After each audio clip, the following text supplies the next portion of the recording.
So yan, this is my current physique. And may abs pa rin naman. Maintain naman. Yan. Ito yung lighting. Yan, down light. Morning to, wala pang pump. So, yun yung minimaintain natin na physique sa ngayon. Nakaya naman. Sustainable with energy. Hindi namamatay sa hirap.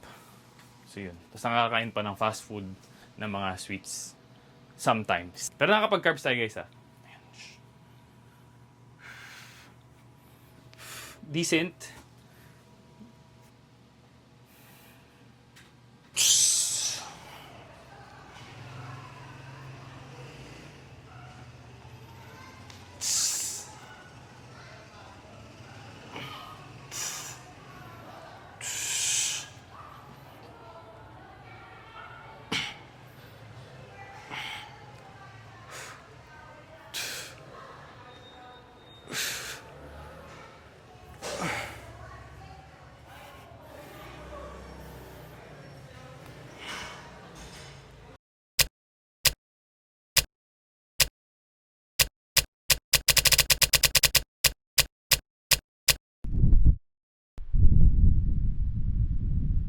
Good morning guys, JM here. Welcome sa iyong fitness journey.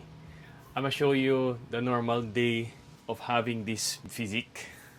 Yan, may abs. Ang ginagawa ko lang, I'll take you guys along with my food. Mga minor details na ginagawa ko consistently. Like this one, ito. Weighing in every day. Yan. Tapos nag-input ako ng meals. Tapos yung mga nakaready sa ref. So, papakita ko rin sa inyo. So, weigh in muna tayo. Pakita ko rin. So, yan. Kita nyo ba, guys? Yan. 152.8. Tapos, ang ginagawa ko for myself, tinatrack ko siya sa MyFitnessPal. So, dito sa MyFitnessPal, sa dashboard, ayan. Kung napapanood nyo, ayan, libre lang naman to. Punta lang kayo dito sa baba. Ayan. Ito.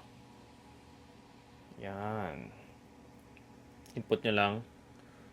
2.8. So, makita mo yung graph mo. Yan. Accountability lang sa sarili mo. First thing in the morning. Paggising, after jumibs, tapos ko lang mag-jibs, tapos before ng water intake, tsaka anything, meal intake. What I do with my clients, ito naka-chart siya. Medyo mas special. Kunyari ito, sample lang. Sample. Yan. Ini-input ko yung mga sinesend nilang weigh-in sa akin. Sa clients ko to sa... Yan. So, pinipindot ko yung chart. Ayan, makikita nila. Ako rin, makikita ko rin. So, ang galing, di ba? Animation. Gumagalaw. Ayan. After nito, coffee, tapos meal 1. And pa 12 PM na, brunch na. Since late ako ka-edit kagabi. Mga alas 2 na ako natulog. Iniim lang natin makakuha na 8 hours. Pushing our body rin for editing sa YouTube. Yan. Para lagi mo akong kasama. Dati, memorize ko kasi yung kinakain ko throughout the day. So, para siya naka-meal plan na. Meron ako mga foundational meals. Tapos, yun lang yung kinokonsume ko and lagi siya naka-ready. Usually, dapat ganun yung galawan. Dapat naka-ready siya sa iyong ref. Initin mo na lang para hindi ka na mag-isip masyado. So, ito yung foundational meals ko. Sa fats, coconut oil. Sa carbs is rice. Protein natin is chicken. And gano'ng kadami ito? Nasa MyFitnessPal pa rin ako. Hindi pa ako umalis. Punta tayo sa diary. Yan. Ang gin-input ko lang sa diary ko is as one na, as kabuuan na. Total pa rin, at the end of the day, ma-shoot ko pa rin. So, nilagay ko na lahat sa breakfast. Pero kung iba-iba yung pagkain nyo, normal meals na ginagawa nyo, hindi pa kayo parang naka-meal plan, pa iba-iba yung nangyayari. Iba-iba yung meals, iba-iba yung timing, iba-iba yung nangyayari sa araw. Kailangan nyo talaga mag-track. So, input nyo lang dito. So, breakfast, kung kakain kayo ng breakfast, ano yung kinain nyo ng breakfast? Lunch, ano yung kinain nyo ng lunch? Tapos, ano yung kinain nyo ng dinner? Pero ako, nilagay na lahat sa breakfast. Ginagawa ko lang to kapag alam ko yung mangyayari sa araw. Pero pagka may special day, kunyari may labas with friends or may event, may celebration, ini-input ko siya per kain. So, breakfast, lunch, dinner, snacks. O, 90% or 95% of the time, ganito yung araw ko. Gising, clients, tapos kakain, tapos gym, clients na naman. Social media, YouTube, tapos gym lang sa sarili ko naman. And gym with my personal clients. Total na kinakain ko ng cooked chicken breast. I've worked my way up. Dati hindi ko rin kaya to. 600. 100 grams sa umaga, tapos 250. So, sa lunch 250, sa dinner 250. Cooked chicken breast, 600, 1 gram. Check. So, alay ko na lahat sa breakfast, tuloy-tuloy na ako. Sa rice, sa morning di ako nag-rice kasi masustain yung energy kapag walang carbs sa morning. Magpapasok na ako ng carbs sa lunch and dinner. White rice 500. Ayan. Tapos input din ako ng coconut oil. Usually 2 tablespoon. Ayan. Coconut oil. Ayan. Pwede mo malagay 2 tablespoon or double input mo lang. Ayan. Ayan. Pinilas ko lang. Ayan. Dalawa na. So, nangyari yan is 1,700 na ako. 1,737 calories. 2,000 yung maintaining ko. So, naka-maintain lang ako with, yun nga, ang goal natin is to maintain this physique. Yan. May abs, may leanness, while gaining strength. Hindi tayo tumaba.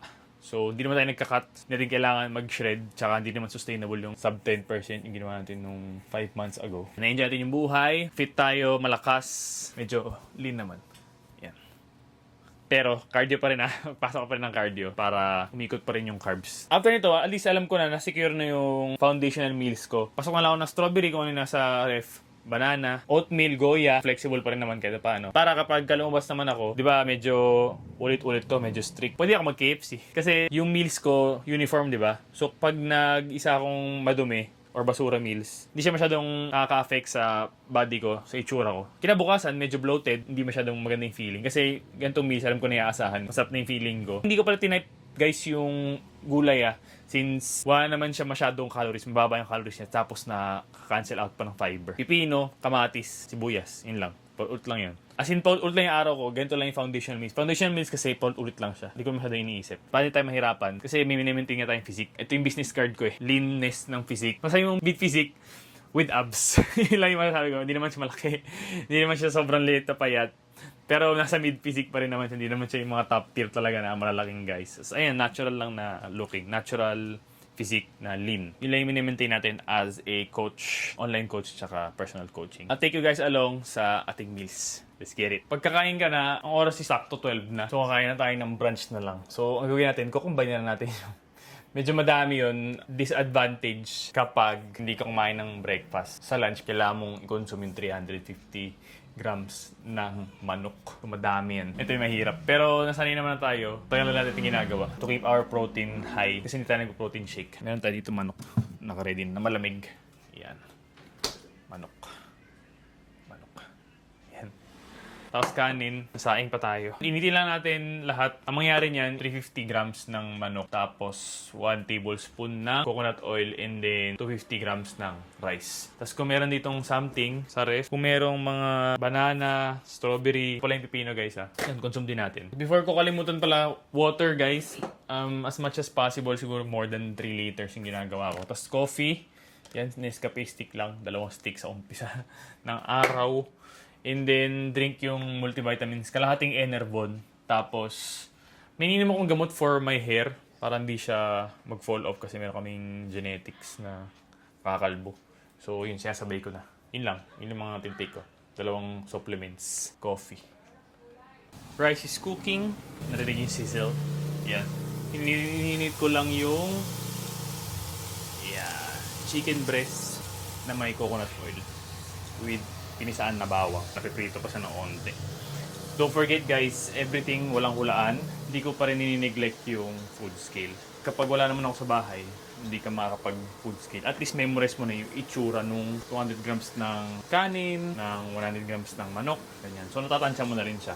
Ano itsura ng lechon manok na 150 grams. So maaaral mo din, parang double advantage para sa'yo kapag lagi ka nag-weigh ng food. So 99 pesos lang naman sa Lazada or Shopee. So, ang pinaka-accountability partner mo is yung phone, yung food scale, and then yung weighing scale. Antayin na natin yan, tapos hatilan natin itong pipino. Pero nang niready si mama na toyo. Yan. So, yung toyo na may sili, na may sibuyas, wala na masyadong calories. So, okay yan, maraming lasa, tapos pampagana para makain mo yung 350 grams ng manok. Ang dami na. 350 grams ng manok. Kakainin mo sa isang upuan. Okay naman siya. Yan, beach lean. Pwede na pang beach. So, kunyari meron kayong yung ganitong physique tsaka body fat level. Meron siyang mga taba-taba dito pero lean enough para kapag nagsabi ng may bakasyon. Bakasyon ng Siargao or Palawan or meron tayong Japan. Sinabi sa'yo 2 weeks lang. Makapag-prepare ka within 2 weeks, mag-lean out ka pa niyan. So, akit mo lang yung cardio, bawasan mo ng onti yung carbs. So, ready ka pa rin for those travels or kung may event ka, kakasal, ganyan. Tsaka, kung ayaw mo mag-ready, okay na to. Panlaban na rin yung ganitong physique kasi pag nakadamit ka, on point ka lagi.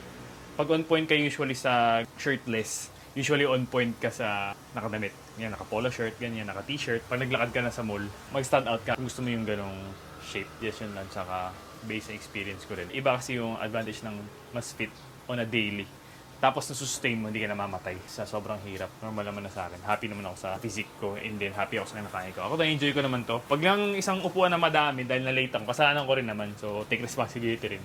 Mas konti to kung sinimulan ko na yung pagkain by 8 a.m. So, nakabawas na agad ako 100 grams. 250 na lang. Pero ngayon, nagising na tayo ng 11 na. Mag-client check-ins pa. And then, kumain pa na ako 12. Yan, bastard na nga eh. All set guys, brunch. Yan, sa damakmak na manok. 350. Tapos 250 na kanin. Yan. Yan yung food scale na weigh na natin. Tapos ito, unli naman to pagkagulay. So, wala na yung masyadong calories. Ito, toyo. Yan, masarap naman, di ba guys? Malinis, sarap, sustainable. Pwede ko dagdagan yung kaya ng onte since we can get away with more carbs ngayon. So, pwede itong maging 300, pwede maging 400. Pero ito lang yung minimum requirement as long as alam mo yung numbers mo. You can play with it. Yan. Pwede yung gawin itong 300 or 350 kung hindi na ako mag-snacks ng kung ano yung surprise. Kasi dapat ready ka din sa mga surprises. Unlike it sa bahay. So, di tayo masyado strict, no? Pwede tayong mag-say yes sa mga bagay na pwede for us sa ngayon. Kung lifestyle lang naman yung ginagawa nyo, ako rin naman, maintaining this kind of physique, medyo flexible tayo sa ibang pagkain. Katulad kahapon, ang ulam namin is pritong tilapia. Si mama nag-prepare. Pero meron pa rin akong ganito, yung foundational meals. May saging, tas may strawberry. May mga ganun pwede kang idagdag. So, flexible ka pa rin. As long as, yun nga, alam mo yung numbers mo sa foundational meals. Kung ilan yung pwede mo idagdag, ilan yung pwede mo ibawas, when to stop, or pwede pa mag-go. As long as di ka masyadong off dun sa calories mo na maintenance. Or kung nasa deficit ka, and kailangan alam mo kung nasa deficit ka. Through numbers and tracking, yung phone mo, input lang na input. Usually, mga ganitong basic meals nasa MyFitnessPal naman. Pag kinonsume ko yung tinype ko dun sa MyFitnessPal, 1.7 yung lalabas. So, meron pa akong mga 300. Or kung lumagpas man ng mga 2.2 ganyan, okay lang. Pwede kong ipasok yung mga malay mo pag dumating si mama, may mga dala siya na, yun nga, saging. Guys, hindi ako masyado sa process ultra sugar. Yung mga cookies, Oreo, kasi nakaka-addict siya for me. Tapos sa chichirya, hindi rin ako nag-chichirya kasi sayang lang yung calories. Medyo madami kasi. Medyo compact kasi yung calories niya. So, yung iba may mga gusto na pinapasok nila sa pag-daily nila. Like chocolates, pasok nyo pa rin. Basta nakalagay dun sa numbers. So, walang hulaan guys. Alam natin yung kinakain natin, pinapasok natin sa body natin. Calorie-wise, para ma-enjoy natin yung buhay and ma-achieve din natin yung itong body na gusto natin. So, hindi pwede na walang adjustment. Gusto mong flexible, tsaka may fit na physique, kailangan mo talaga mag-track. Ito talaga yung, for me, easiest way on how to achieve your fitness goals ng kasabay yung buhay mo. Quick tip. Okay guys, start na ng hirap. Kain.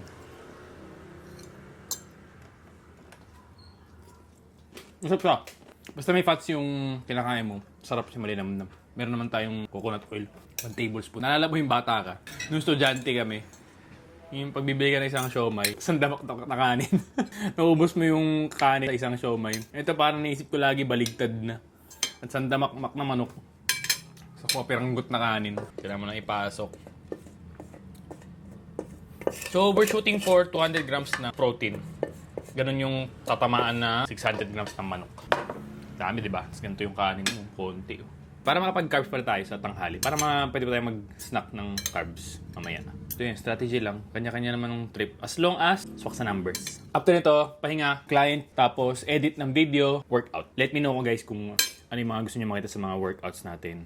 Lalo na sa mga lady clients ko and lady viewers. mas nag-lean towards sila sa pull-ups, sa posing, let me know. Kasi 90% din ng clients ko ay babae. Mga ladies ay sa communication, saka sa pagka-detail oriented, game sila sa mga kailangan for their physique goals. Madami sa kanila. Willing naman sila to do the work and magaling sila sa communication. Continue pala nag-edit. Tapos tayo ng isang video. Subscribe. Ito yung sample paggabi na. 7 na hapon. Ito yung sabi ko pag may meals na flexible naman tayo. May dala si brother dala sa bahay. Yan. Chicken curry na may kanin. Sabayan ulit natin ng manok.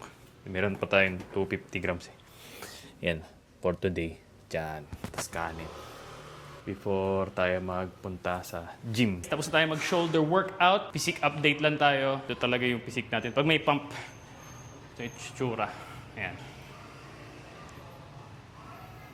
May abs a bit. And so strength-wise, malakas tayo. Ayan. Pose. Posing muna tayo.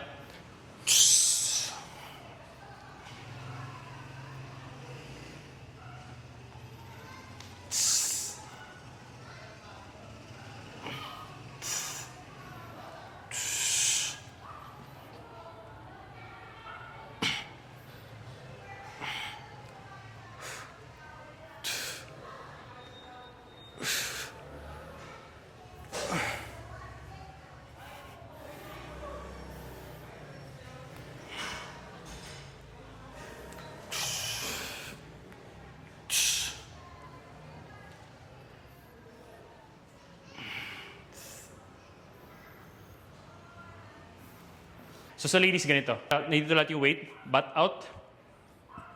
Side. Tiptoe.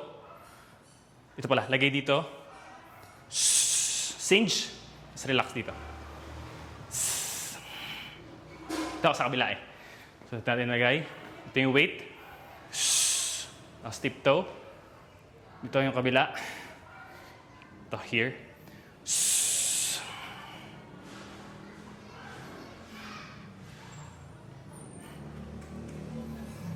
Ayan, sa ladies. Kita ba yung glutes? Kita naman yung glutes, oh, di ba? Selfie.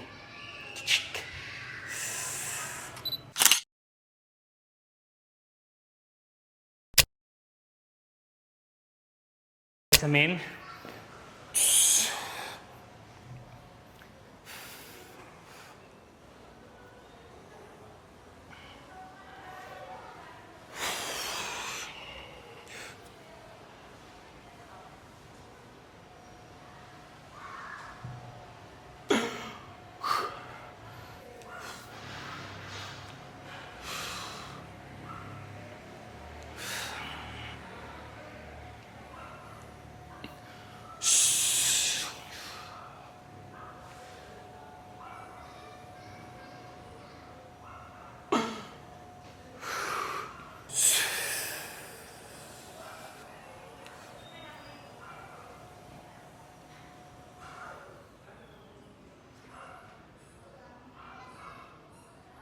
Yun lang alam ko sa ladies. Yun pa lang nakakollect natin. Ngayon naman sa ladies sa likod, ganito daw. Ti ulit. Tapos ti ulit. Sa kabila. So foot dito, side. Ito naman nakaganon. So pati. Tapos ito, nakaharap sa likod. So ito, nakaharap. Pag-eksperimento nyo lang dito ba? Let me know in the comments dito ba? Butt out. Or dito sa kabila. Pag-uwi natin, kain. Since kumain na tayo kanina, konti na lang. Pero nag-get tayo medyo mataas na carbs. Parang kanina 350. After nung pinakita ko na 250. Kailan basically, ulit lang yun. Tapos tomorrow, I'll get back to you kasi meron tayong gym partner. Let me know in the comments kung ano pa yung mga gusto nyo makita. Lalo na sa ladies, para sa kanila naman. So, let's give them some advice. Kasama si Bianca, mas maganda. Tanungin ko siya bukas. Let's get it. James here. Welcome sa iyong fitness journey.